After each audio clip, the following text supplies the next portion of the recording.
त्या ॲग्रीस्टॅकच्या संदर्भात तुम्ही आम्हाला थोडी डिटेल माहिती देऊ शकता की एक्झॅक्टली काय आहे ॲग्रीस्टॅक आणि शेतकऱ्यांना तो कसा बेनिफिशियल राहणार आहे?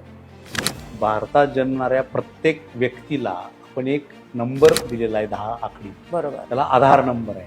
म्हणजे तो नंबर म्हणजे ती व्यक्ती युनिक आयडी आहे, Identification युनिक code. आयडी आहे. सेम कन्सेप्ट त्या ॲग्रीस्टॅक प्रकल्पामध्ये आहे.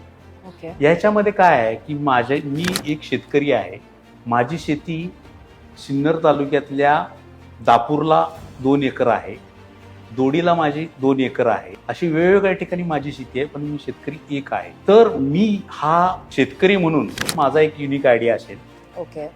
त्या युनिक आयडीला माझी जिथं जिथं शेती आहे त्या शेतीला पण मग एक आयडी देणार मी. Okay. Farmer ID, farm ID आणि मग त्याच्याही पुढं जाऊन मग असं आहे की हे जेव्हा मला तयार होईल त्यावेळेस मी शेतकऱ्यांना एक प्लॅटफॉर्म देणार. मला 7/12 घ्यायचा म्हटलं ते ऑनलाईन उतारा काढायचं म्हटलं तर ते लवकर मिळत नाही.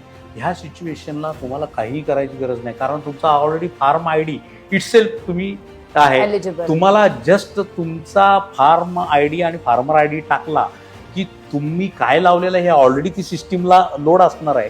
तुम्ही कुठल्या फार्मवर आला ती फार्मही लोड असणार आहे. ते फार्म 2 एकराचा आहे की 20 एकराचा हे ऑलरेडी डिसाइडेड असणार आहे.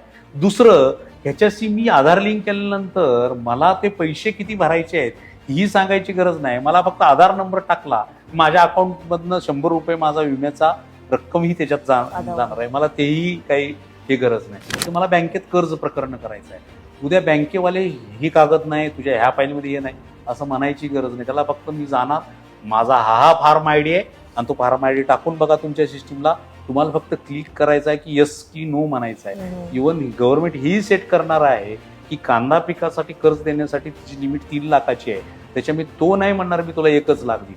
3 लाखाची लिमिट सेट आहे ना, आपोआप ते तुला एका क्लिकवर ते लोन तुझं मंजूर होणार आहे. म्हणजे त्यालाही करायची गरज नाही. त्याला तो जमाना गेला की मी 7/12साठी कुठं तर सेतू केंद्रावर जा किंवा माझं पिकाची नोंद घेण्यासाठी तलाट्याच्या मागे जा. काय नथिंग टू डू विथ.